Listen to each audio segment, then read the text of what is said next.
Chapter 26. Jason and Billy sped by Sara on their bicycles, calling out something obnoxious and inaudible. Sara smiled as they passed her by, and then she felt a little bit of surprise as she realized that they would disappoint her if they failed to be as bad as they could be.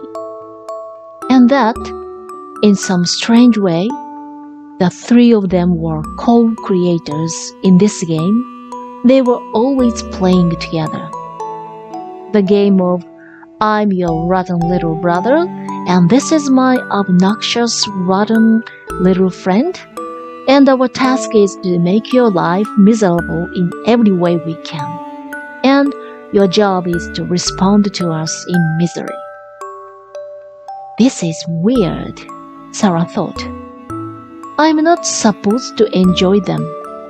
Whatever could be happening here? As Sara continued to walk toward home, out of habit, they almost turned the corner to go to Solomon's thicket, forgetting temporarily that that was no longer their meeting place. That thought reminded Sara of Solomon's shooting, and that thought reminded Sara of Solomon's response to being shot by these two rotten little boys. And then a very strong awareness came over Sara.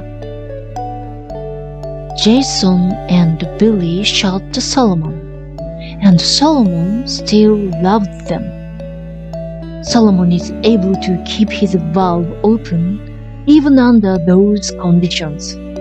So maybe I'm learning to keep my valve open too.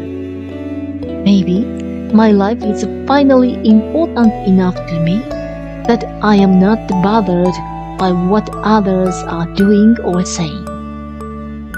Goosebumps bumped up all over Sara's body. She felt light and tingly all over, and she knew that she had figured something out that was very significant. That's good, Sara. I agree with you wholeheartedly. Sara heard Solomon's voice. Hi, Solomon. Where are you? Sara asked, still longing for a visual Solomon to gaze upon as she chatted. I'm here, Sara, Solomon replied, sliding past the question quickly and getting on to more important business. Sara, you have just stated the most important secret of life. You are coming to understand what unconditional love really is. Unconditional love? Yes, Sara. You are coming to understand that you are a lover. You are a physical extension of pure positive non-physical energy or love. And as you are able to allow that pure love energy to flow, no matter what, in spite of the conditions that surround you, then you have achieved unconditional love. You are them, and only them, truly the extension of who you really are and who you have come here to be. You are them, and only them, truly fulfilling your purpose for being. Sara, this is very good. Sara felt elated.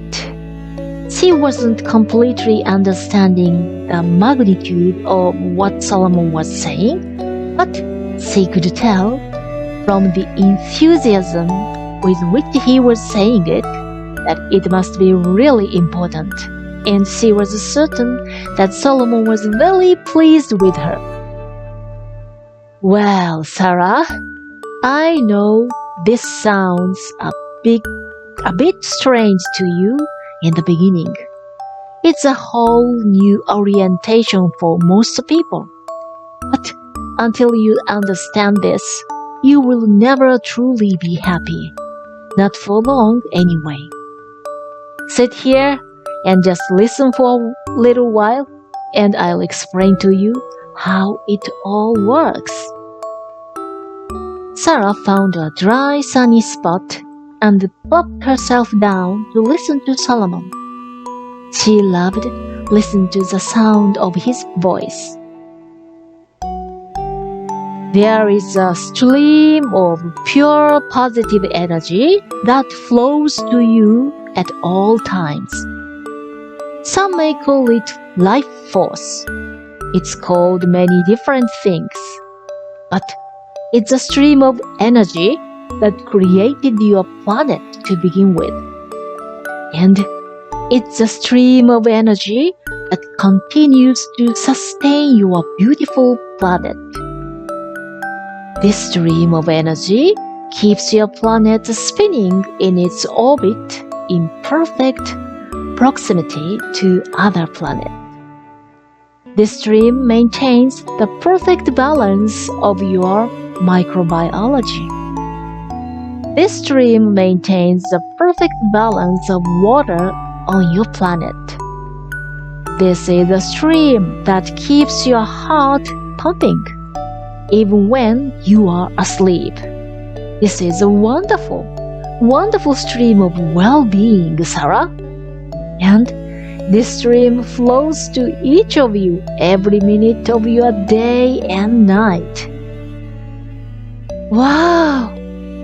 Sara sighed as she tried to understand this wonderful, powerful stream.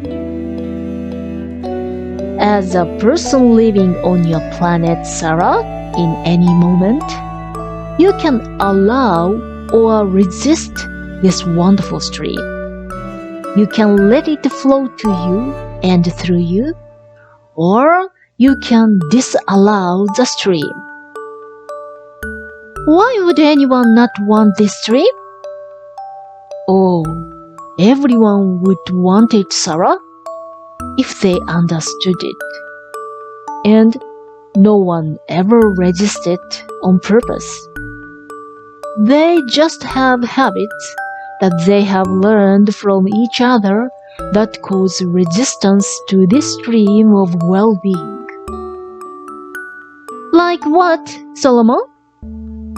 Well, Sara, the main thing that causes people to be resistant to the stream of well-being is they're looking at the evidence that has been created by others who have been resistant to the stream of well-being.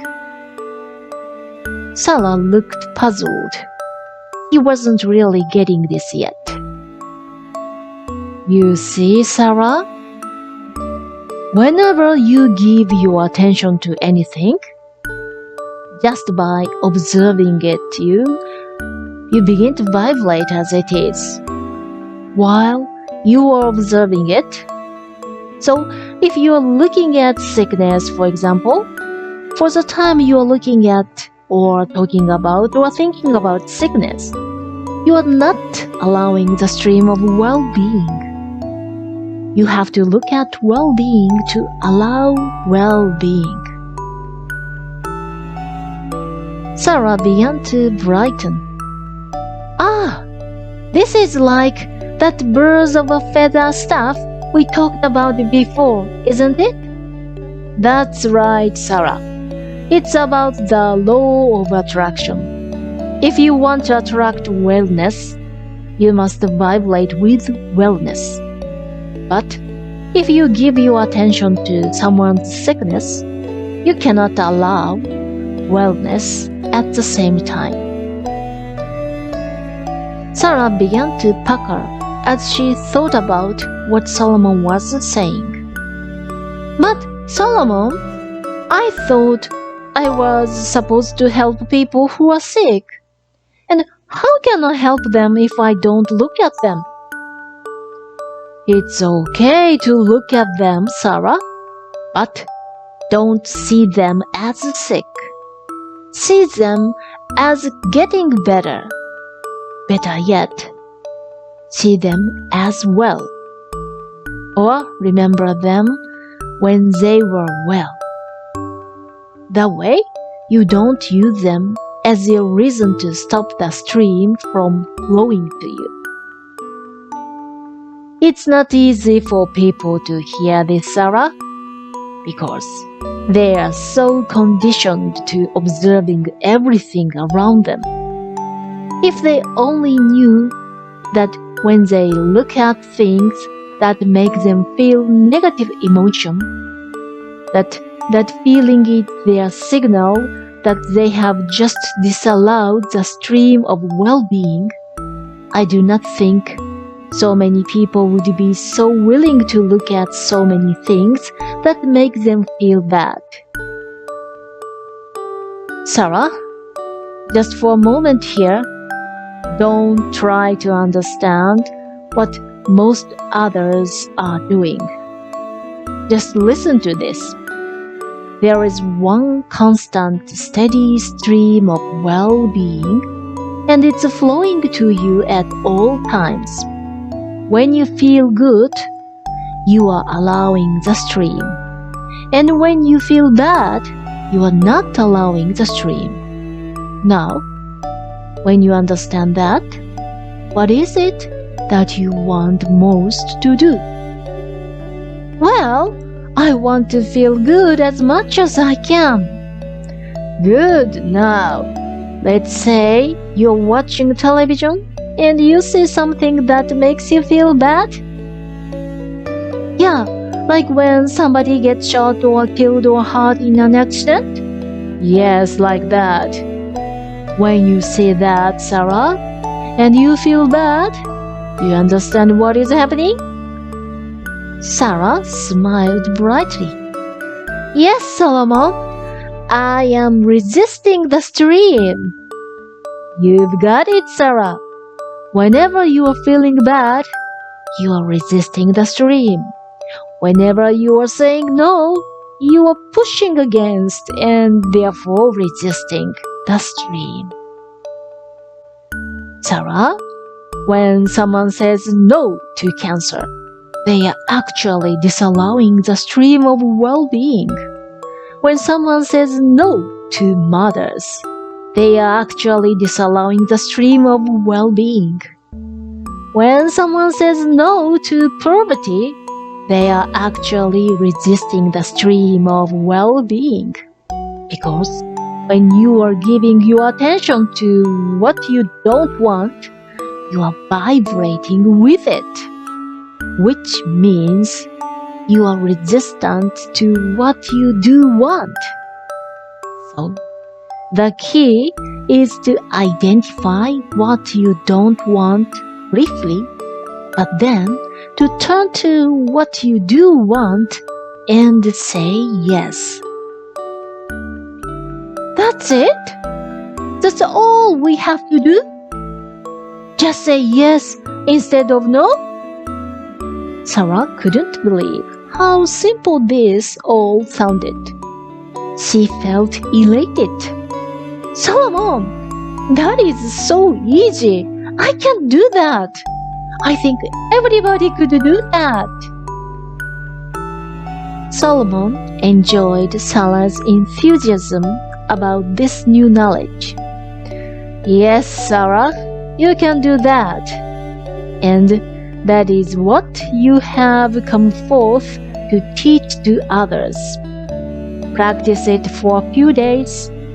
Pay attention to yourself and others around you. And notice how practiced most of you are at saying no to things much more often than you say yes to things.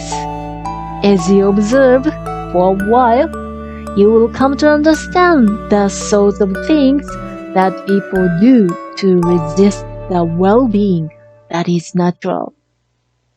Have fun with this, Sara?